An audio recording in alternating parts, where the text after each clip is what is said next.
another evening of Wine, Women, and Wealth. Thank you. I'm so glad you're here. Tonight we have Azmina Ahmed. You are a specialist for women in transition, That's correct. an NLP coach, and a hypnotherapist. Correct. Right? Mhm. Yeah, that's fun. Okay, Yeah. I'm scared already. I know. And we have Adriana Leo. Crescendo. Crescendo Financial. Yes. And tell me about Crescendo, because that's such an interesting story. Well, I picked Crescendo out of my love for music. Actually, is when you're given the instruction to crescendo, you know that you're growing. Oh, wow. Look at you. I can even see I the know, posture like, change. okay, that's what I want to build for people. I want it to be planned. I want it to be measured. Mhm. I want it to be anticipated. That you are like a growing. tempo, like a growing tempo. That's right. You're building She's and like you're filling savoring out. it. I'm there. I'm totally there. So tell me, women in transition, that is such a, oh my goodness, like I know so many women going through changes, right? Like change is one of the most stressful things that you can do in life for a lot of people. Yes. So tell me what inspired you to work in that. I just find that women, we all have so much that we put on our plate, and we go through many transitions in life, whether it's changing our jobs, whether it's just being a mother, whether it is, you're just going through different phases in your life. And through those phases, we kind of get lost, or we come through crossroads, and we figure out that there's something that needs to shift, and something is something needs to happen. And so what I do is I help facilitate these women sort of through their journey and their growth. Wow. And I've been wanting to do it have been doing it for a while, and it's something that it rings dear to me because I went through my transitions in my life. Oh well, those usually that's the best teacher, Absolutely. right? Yeah, I always, is I don't want to make it sound like a judgment, but I always take a look at where the advice or where the lessons coming from, right? Because there's so much authenticity when someone says, I can guide you through your first 6 figures, right? Mm-hmm. It's like, well, you better be making 6 Yes, figures in order for you to 7 guide by me. Yes, definitely. Right? It's like walk your talk. So Yeah. I love that. I love that both of you, and actually all members of the wellness group, I feel that come from such a place of authenticity. And thank you guys. So today we're going to talk about money. Yeah, and you guys take such an interesting approach. I've attended your workshops, and I'm scheduled to attend one of yours. But I know what I really like about your workshops is that, like money, you understand that it's the result, right? Money is not the beginning of anything; it's the result. But you specialize in the behavioral. It's why are we doing what we're doing? Because a lot of times we're doing things we don't want to be doing with our money, but we can't seem to figure out why or change the behavior. And just like with you, transition is, for many of us, inevitable. But when we're unguided through transition, it tends to be pretty messy. Yeah. And we can't go through understanding why we're doing what we're doing with our money leads us to make better decisions. The mindset, getting into the why of what we do in all of life, in everything that we do, positions us to choose again, and it positions us to succeed, not just meh. Like that's the word these days, MEH, meh. But extraordinary. I know. This is my God, this is when am I raising sheep? Okay, but extraordinary comes out of choices made deliberately, and life throws us some curveballs. You've identified that because during our conversations, you've told me about when the archetypes, right? Because you touch on money when you are dealing with people with women in transition. Yes. Tell me about the archetype versus a behavioral. So what it is the archetype is like a theme, and it's like it's a theme, but it's a universal element that kind of lets us know what our strengths are and what our gifts are. So what I do with a client who is actually coming and having a money block and wants to go through a money breakthrough is that we figure out what their archetype is. When we figure that out, we recognize, and the client recognizes that they have these strengths that they didn't even know they had. And then they have this amazing relationship with money. It's about how you do money is how you do everything. Yes. So what it does, it creates a sort of awareness or an awakening with the relationship with money to allow them to see their gifts and to see their strengths and even their challenges, because once they know their challenges, they know what they need to work on. Yeah, I love the fact that you're both leaning on the more social science, more psychology, because it's not about math. No. You know, it's the same when we deal with, I'm going to go there.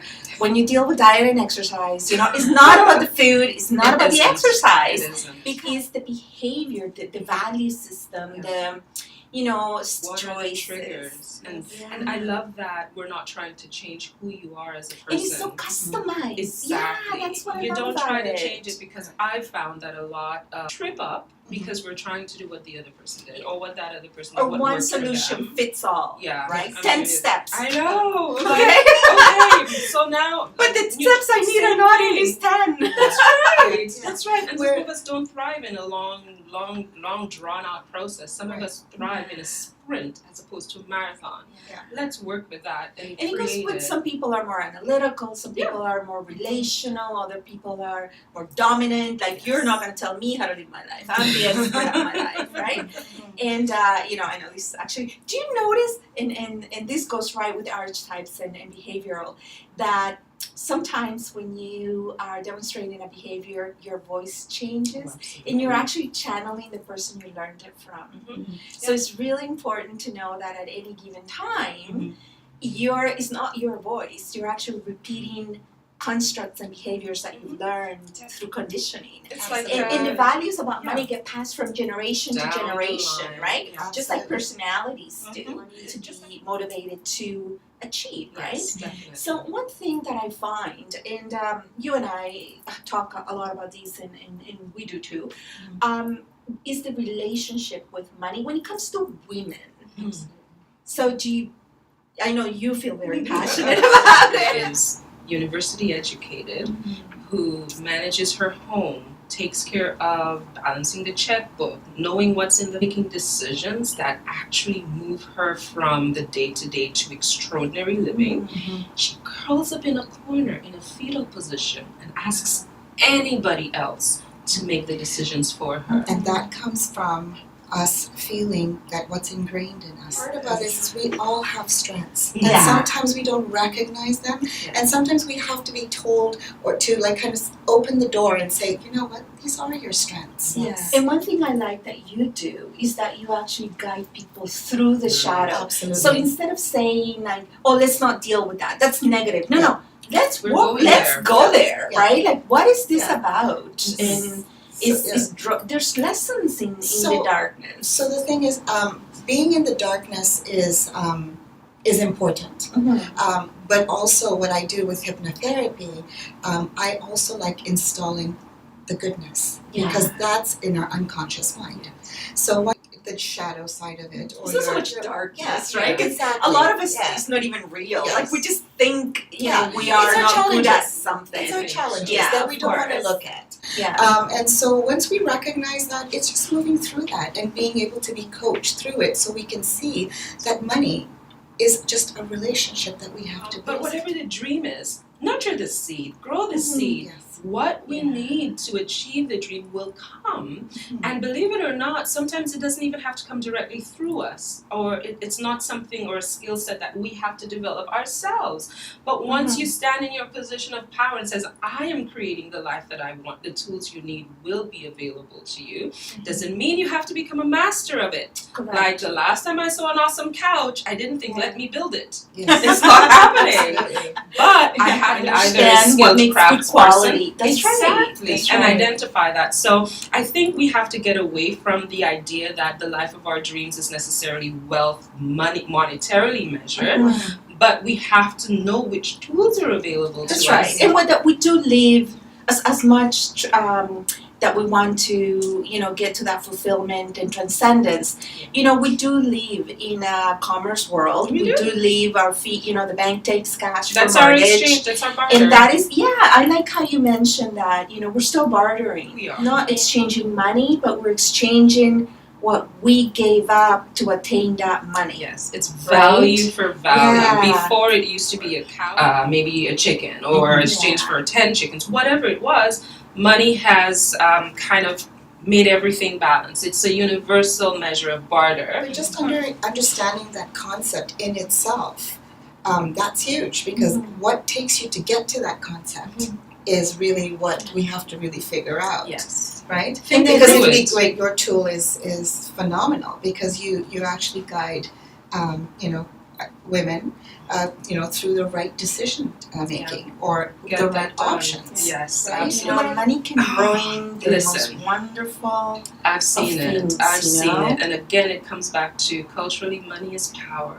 I was just I was on my way we carpooled down to a networking event on Tuesday, and my friend was sharing that one of her relatives is marrying a sugar daddy. What is that going to turn into? That's going to turn into a power play, because one is younger, the other is older.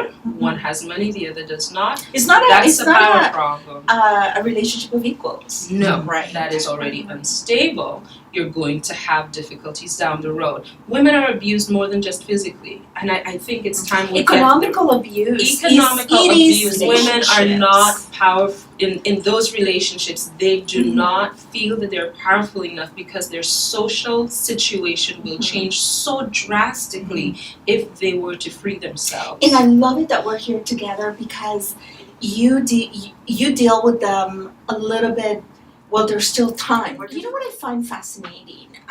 The more people, because we meet a lot of people in our profession, is usually the people that you think are going through it the least, that come out with things that you're like, what? You never expected. You know what I mean? Like, you don't have a say in your finances, or Blows your you have mind. to ask for things, or like beg for a vacation. Like, come on. And I've learned right? that. I've absolutely learned that what you see on the outside says nothing of what the real story could be. Yeah. Because especially as women, Yes. whether you are coupled or not, you have to find yourself first, For sure. and then you can share that with somebody else. And that is so deep.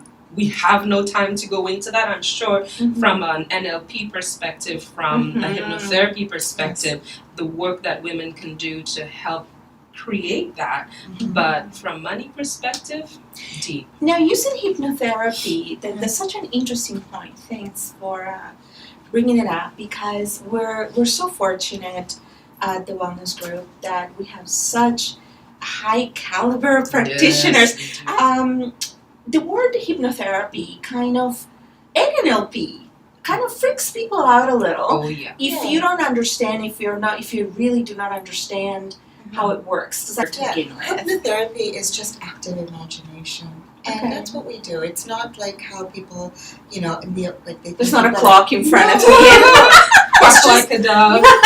No, it's not that at all. It's just being able to actively use your imagination in a very calm, quiet, meditative situation. And what it does, it just basically installs all this positive wording, and it uses and it induces it. And so what we do is, as a client, you're just hearing these and you're getting them installed, and so it goes into a cellular level. It goes down into your DNA. So we always need, that's why reframing is so important, because just because you believe it now and it served you in the past doesn't mean that it's serving you now. That's right. Right. Do you need the crutch still? It becomes a hindrance at that point. Right, exactly. So it's just being brave enough, being And aware. and we build our confidence, we build our strength in one area, then the next, and we realize that we're strong.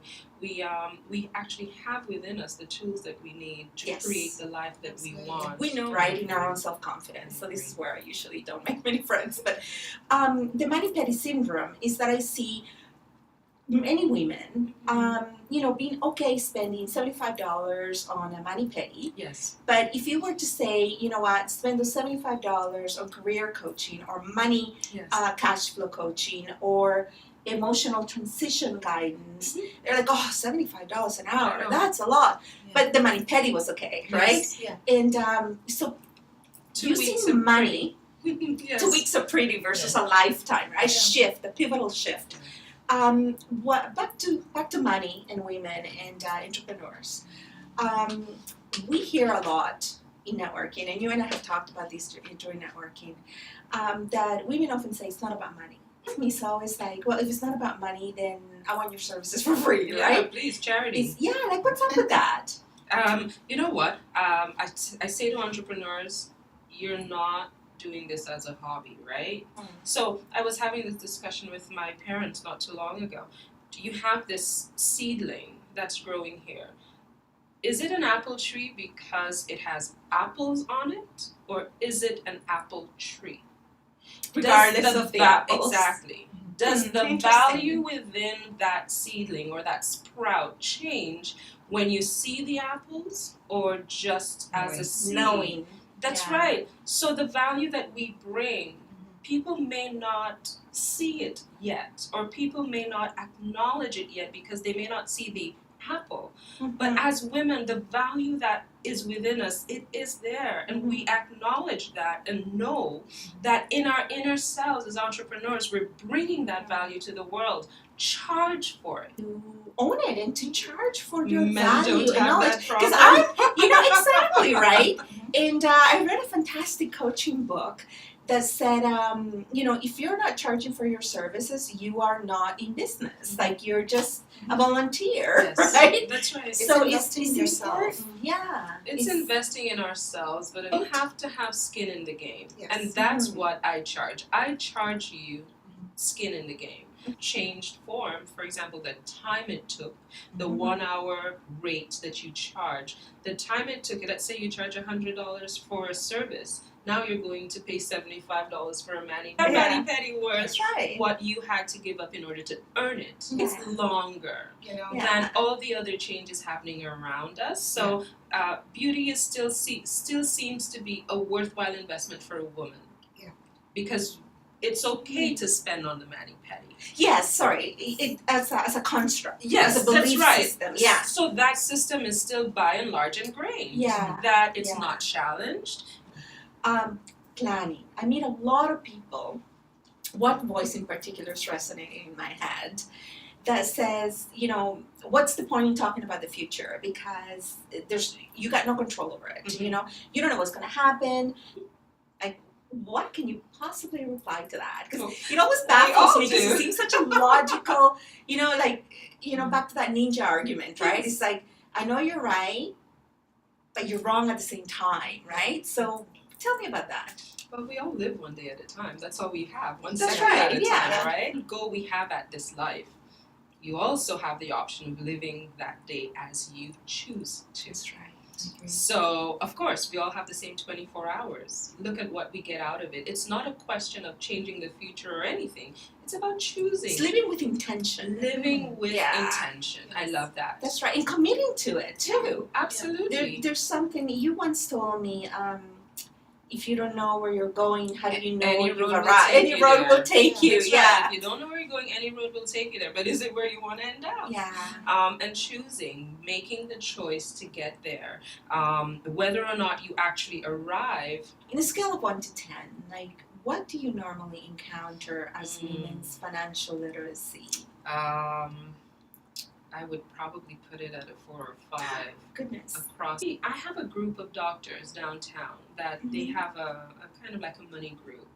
And they are just as, they're looking for information as much as anyone else is, anyone who's engaged. And they are just as dissatisfied with the information that's out there. So they started this money group, and I went in, I told them, you know what? We'll barter. You'll get my information, and I use them as my guinea pigs. Actually. So I get a lot of information from them. Exactly. and I give and I share with them as I can. But the things that a lot of women experience within the financial services arena that has them pulling out and backing out, because the decisions that create extraordinary take some conversations and take some discussions. And this is not just the women too, to No, be fair. to be Nobody fair. I think we're all also a little bit afraid to admit we don't know something, you know?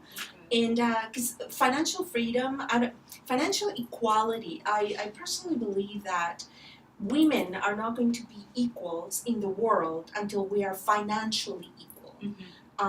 Call me equal, whatever you want, until, you know, Yes, women are and it's truly, when it's truly faceless, genderless, that you will earn just to retain someone's services as a financial advisor for a man or a woman, or a mortgage broker, or a transition coach, regardless whether you're a man or a That's woman, right. that's the day that women have achieved It's not financial there yet. equality. Mhm. But It's we're working coming. our way. It's We've come a coming. long way, but we still have a lot of work to do. It is coming. So yeah. We also are big multitaskers, so we manage so much, and Mhm. we're phenomenal at that. Yes. I actually Yeah. put my Yeah, we're just I put my 5 years as stay-at-home mom on my LinkedIn resume. So if there's one thing today that you want women to know, both of Dream us. again. We let go of the dreams somewhere along the way, either thinking it's not possible or it's improbable or why bother. I think if we dream. And what would you, Asmina, send me off? Yeah, you're not dreaming, are you? No. I am. I just feel that I would want to just bring those women to awareness so they're able to have a mind shift to an amazing, abundant life for themselves. Abundance. That's such a beautiful word. And that's what I would say. Well, thank you, ladies, Thank for you. another amazing evening. Absolutely. Looking forward Thank to you so it. much. Thank you so Cheers. much. Thank you.